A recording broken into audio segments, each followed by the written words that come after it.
नमस्कार, KP news के bulletin में आपका स्वागत है। मैं हूं अश्विनी आपके साथ। चलिए शुरू करते हैं आज के खबरों का सिलसिला। उससे पहले एक नजर आज के मुख्य समाचारों पर। रेड्डी समुदाय शांतिपूर्ण सह अस्तित्व का प्रतीक है, मंत्री रहीम खान ने कहा। कांग्रेस ने भाजपा पर मूडा मामले में सिद्धरामैया शिवकुमार को निशाना बनाने के लिए ईडी का इस्तेमाल करने का लगाया आरोप।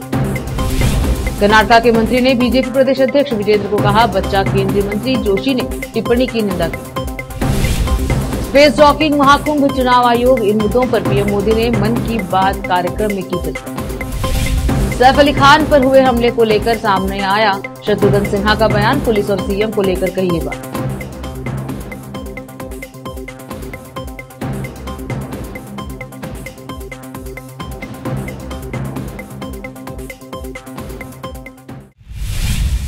समाचारों का सिलसिला शुरू करते हुए देखते हैं समाचार विस्तार से। रेड्डी समुदाय शांतिपूर्ण सह अस्तित्व का प्रतीक है। नगर प्रशासन एवं हज मंत्री रहीम खान ने कहा कि उनकी आदत सभी जातियों के लोगों को प्यार और स्नेह से गले लगाने की है।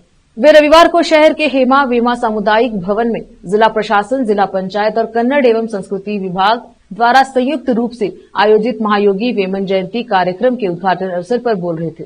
हाल ही में कुछ लोग सरकार से रेड्डी समुदाय को 3rd A से अलग श्रेणी में स्थानांतरित करने की अपील कर रहे हैं।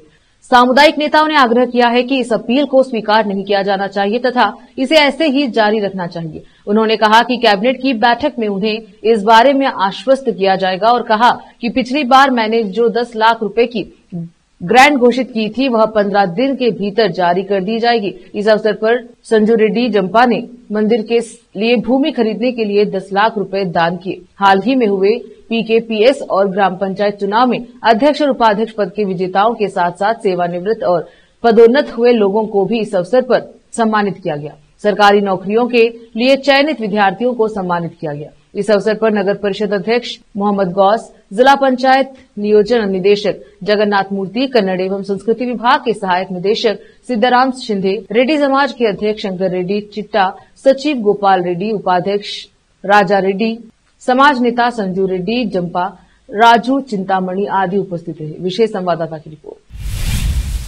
रोकते हैं समाचारों का सिलसिला, लेते हैं छोटा सा ब्रेक।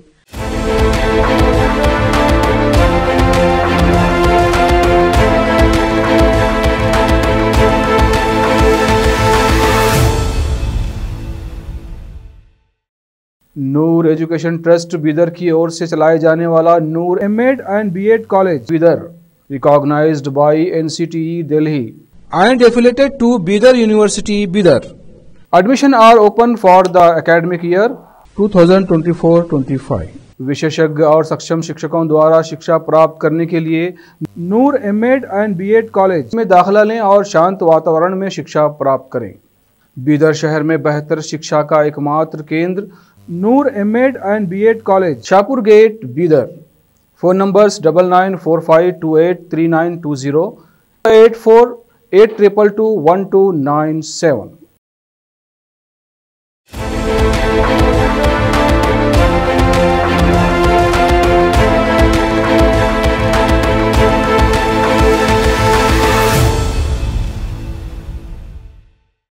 ब्रेक के बाद स्वागत है आपका। देखते हैं समाचार देश के। कांग्रेस ने प्रवर्तन निदेशालय ईडी द्वारा मूडा विवाद की जांच के तहत 300 करोड़ रुपए मूल्य की 142 अचल संपत्तियों को कुर्क करने को लेकर भाजपा ने केंद्र सरकार की आलोचना की है। हुबली में मीडिया को संबोधित करते हुए एआईसीसी महासचिव रणदीप सिंह सुरजेवाला ने कहा कि ईडी का कदम गांधी भारत कार्यक्रम के तहत बेलगाम में आगामी जय बापू जय भीम जय संविधान रैली को मिले भारी जन समर्थन पर मोदी सरकार की भयभीत प्रतिक्रिया है। पार्टी ने कर्नाटक मामले के प्रभारी सुरजेवाला ने कहा कि ईडी की कार्यवाही निराधार है और यह केंद्र की उस डर से प्रेरित है कि रैली में केंद्रीय गृह मंत्री अमित शाह के इस्तीफे की मांग की जाएगी, जिन्होंने कांग्रेस के अनुसार डॉक्टर BR अम्बेडकर का अपमान किया था। भाजपा के शीर्ष नेताओं द्वारा पार्टी नेताओं को सार्वजनिक रूप से संयम बरतने की चेतावनी दिए जाने के बावजूद गोकाक विधायक रमेश जारकीहोली ने फिर से ऐसा ही किया है। उन्होंने प्रदेश पार्टी अध्यक्ष BY विजेंद्र पर निशाना साधते हुए उन्हें बच्चा कहा है, जो राज्य इकाई का नेतृत्व करने के योग्य नहीं है। गोकाक में मीडिया कर्मियों को संबोधित करते हुए जारकीहोली ने दावा किया कि भाजपा में केवल प्रदेश अध्यक्ष को लेकर मतभेद है, लेकिन राज्य में पार्टी को मजबूत करने के लिए सभी नेता एकजुट हैं। विजेंद्र ने हालिया बयान पर प्रतिक्रिया देते हुए पार्टी नेताओं को पूर्व सीएम बीएस येदियुरप्पा के बारे में बोलते हुए अपनी जुबान संभालनी चाहिए। जारकीहोली ने कहा, येदियुरप्पा अभी भी हमारे नेता हैं और मैंने अब तक उनके बारे में कभी भी अपमानजनक बात नहीं कही है। विजेंद्र पर हमला तेज करते हुए उन्होंने कहा, पहले आपको झूठ बोलना बंद करना चाहिए। मैं शिकारीपुरा विधानसभा क्षेत्र में आऊंगा और आपके घर के सामने ही अपना अभियान शुरू करूंगा। आप इसकी तारीख तय कर ले। मैं आपके समर्थकों या अपने गनमैन को साथ लेकर अकेले नहीं आऊंगा। बस इंतजार कीजिए और देखिए, मैं अपना दौरा आपके घर से शुरू करूंगा। कर्नाटक उच्च न्यायालय ने बेंगलुरु महानगर परिवहन निगम बीएमटीसी द्वारा मृतक महरी सिंधु के माता पिता को दिए जाने वाले मुआवजे की राशि 15.70 लाख रुपए से बढ़ाकर 35.53 लाख रुपए कर दी है। मैरी सिंधु एक सिविल इंजीनियरिंग की छात्रा थी जो 2015 में एक बस के चालक द्वारा तेज गति और लापरवाही से वाहन चलाने के कारण सड़क दुर्घटना में मारी गई थी। Justice K S. मुदगुड़ और जस्टिस विजय कुमार ए. पाटिल की खंडपीठ ने बीएमटीसी को याचिका की तारीख से लेकर राशि वसूल होने तक 6% प्रति वर्ष ब्याज के साथ मुआवजा देने का आदेश दिया। माता पिता ने न्यायाधिकरण के आदेश के खिलाफ उच्च न्यायालय का रुख किया, जिसमें 9% प्रति वर्ष ब्याज के साथ 15.07 लाख रुपए का मुआवजा देने का आदेश दिया गया था। दूसरी ओर बीएमटीसी ने इस न्यायाधिकरण के आदेश को चुनौती दी। रिकॉर्ड पर मौखिक और दस्तावेजी साक्ष्य की सराहना करने पर हम इस विचार पर पहुंचे हैं कि न्यायाधिकरण का यह निष्कर्ष दर्ज करना पूरी तरह से उचित है कि बीएमटीसी बस चालक लापरवाह था और निगम मुआवजा देने के लिए उत्तरदायी था। रोकते हैं समाचारों का सिलसिला, लेते हैं छोटा सा ब्रेक।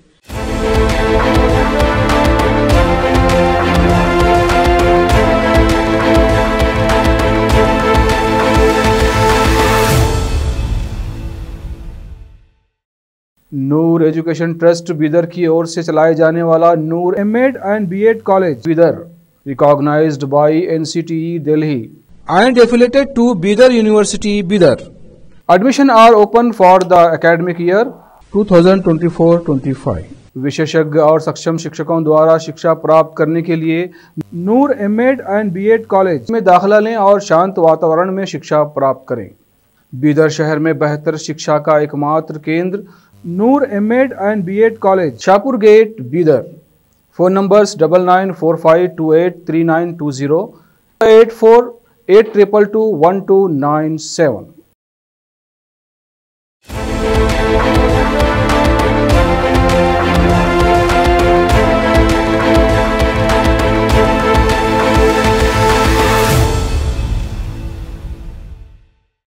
ब्रेक के बाद स्वागत है आपका। देखते हैं समाचार देश के।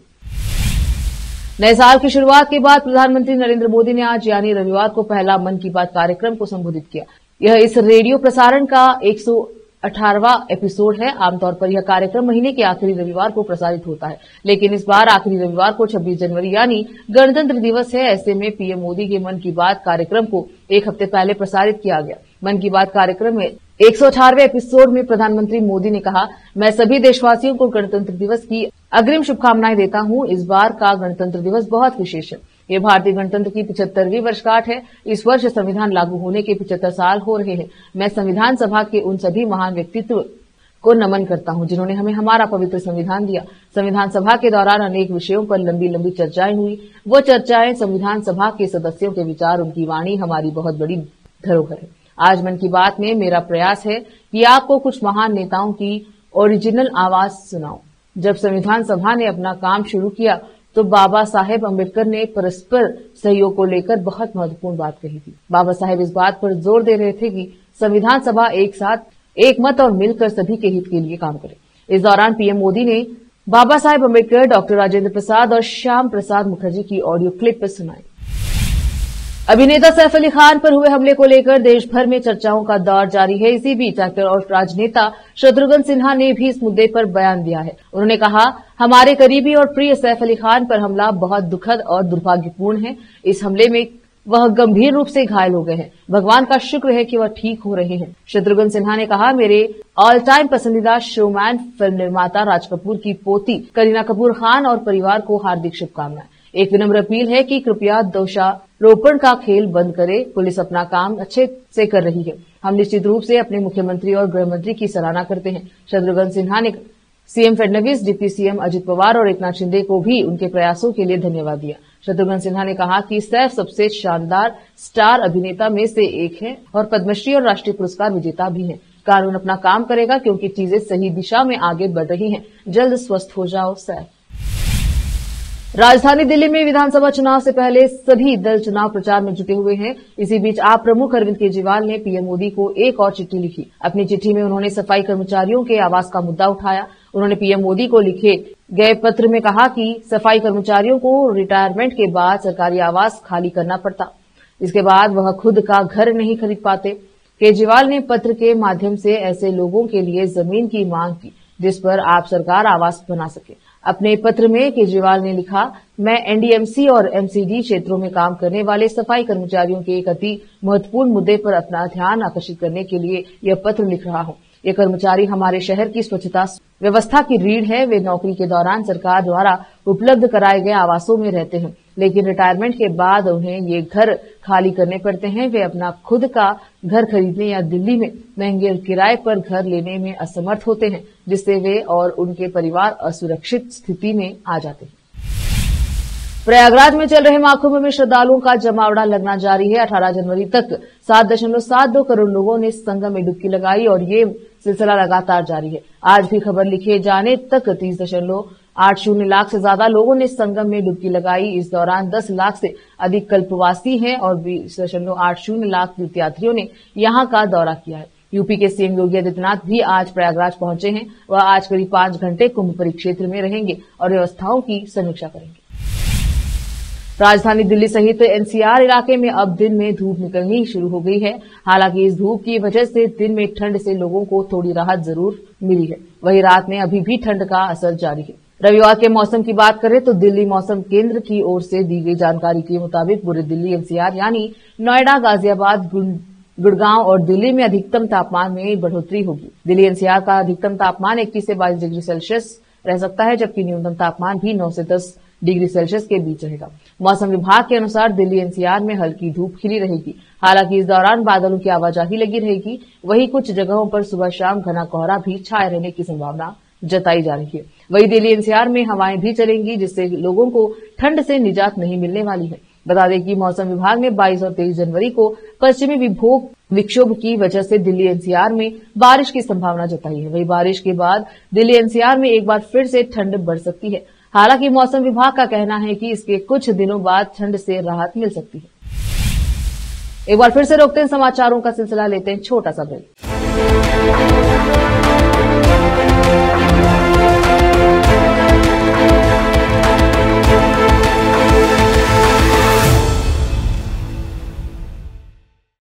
नूर एजुकेशन ट्रस्ट बीदर की ओर से चलाए जाने वाला Noor MEd and BEd college Bidar recognized by NCTE Delhi and affiliated to Bidar University Bidar. Admission are open for the academic year 2024-25.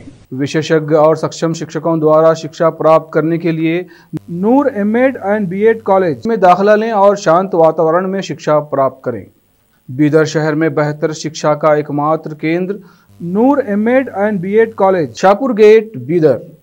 Phone numbers 9945283920, 8482221297।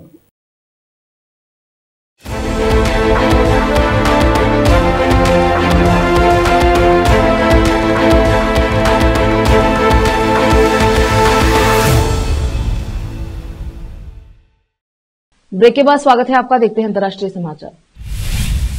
Israel Hamas के बीच गाजा युद्ध विराम समझौते के तहत आज संघर्ष विराम काफी उतार चढ़ाव के बाद लागू हो गया है। इजराइल के प्रधानमंत्री बेंजामिन नेतन्याहू ने खुद इसका ऐलान किया है। हालांकि यह विराम आज रविवार को सुबह 8:30 बजे से दोनों पक्षों के बंधकों और बंदियों की रिहाई होनी थी, लेकिन फिर मामला फंस गया था। इससे पहले बेंजामिन नेतन्याहू ने रविवार को कहा था कि जब तक हमास द्वारा रिहा किए जाने वाले बंधकों की सूची नहीं मिल जाती तब तक गाजा में संघर्ष विराम प्रभावी नहीं होगा। इसके बाद अब हमास ने सूची सौंप दी है। स्थानीय समय अनुसार सुबह करीब 8:30 बजे संघर्ष विराम प्रभावी होने की ठीक 1 घंटे बाद पहले उन्होंने एक बयान में चेतावनी दोहराई। बता दें कि हमास ने नाम सौंपने में देरी को लेकर तकनीकी कारण बताया है। उसने एक बयान में कहा कि वह पिछले सप्ताह घोषित किए गए संघर्ष विराम समझौते के लिए प्रतिबद्ध है। वहीं इजरायल के प्रधानमंत्री बेंजामिन नेतन्याहू ने शनिवार को कहा कि उनका देश हमास के साथ युद्ध विराम को अस्थायी मान रहा है। यदि आवश्यक हुआ तो लड़ाई जारी रखने के अधिकार रखता है। इजरायल को बंधकों की सूची नहीं मिलने से युद्ध विराम लागू होने में 3 से 4 घंटे तक की देरी हुई। पहली किश्त में करीब 42 इजरायली बंधक रिहा होंगे। अमेरिका के निवर्तमान राष्ट्रपति जो बाइडेन ने जाते जाते चीन को बड़ा झटका दिया है। बाइडेन ने अमेरिका में लोकप्रिय सोशल मीडिया प्लेटफॉर्म टिकटॉक पर प्रतिबंध लगाने वाला संगीन कानून प्रभावी होने से कुछ समय पहले शनिवार शाम इस ऐप को प्रमुख ऐप के स्टोर से हटा दिया। पूर्वी मानक समय अनुसार रात 10:30 बजे तक एप्पल और गूगल के प्ले स्टोर से यह ऐप उपलब्ध नहीं था। एक कानून के तहत एप्पल और गूगल प्ले स्टोर के इन ऐपों को पेश करने के रोक लगा दी गई है। अमेरिकी कानून के तहत टिकटॉक की मूल कंपनी बाइटडांस को प्लेटफॉर्म बेचने या फिर अमेरिका में प्रतिबंध का सामना करने के लिए कहा गया है। शनिवार शाम जब उपयोगकर्ताओं ने टिकटॉक खोला तो एक कंपनी की तरफ से एक पॉपअप मैसेज आया जिसमें लिखा था, अमेरिका में टिकटॉक पर प्रतिबंध लगाने का कानून पारित किया गया है। इसका मतलब है कि ये दुर्भाग्य से आप अब टिकटॉक का इस्तेमाल नहीं कर पाएंगे। फिर से एक नजर आज की सुर्खियों पर। रेड्डी समुदाय शांतिपूर्ण सह अस्तित्व का प्रतीक है, मंत्री रहीम खान ने कहा। कांग्रेस ने भाजपा पर मूडा मामले में सिद्धरामैया शिवकुमार को निशाना बनाने के लिए ईडी का इस्तेमाल करने का लगाया आरोप। कर्नाटक के मंत्री ने बीजेपी प्रदेश अध्यक्ष विजेंद्र को कहा, बच्चा केंद्रीय मंत्री जोशी ने टिप्पणी की निंदा की। स्पेस डॉकिंग महाकुंभ चुनाव आयोग, इन मुद्दों पर पीएम मोदी ने मन की बात कार्यक्रम में की चर्चा। सैफ अली खान पर हुए हमले को लेकर सामने आया शत्रुघ्न सिन्हा का बयान, पुलिस और सीएम को लेकर कही ये बात।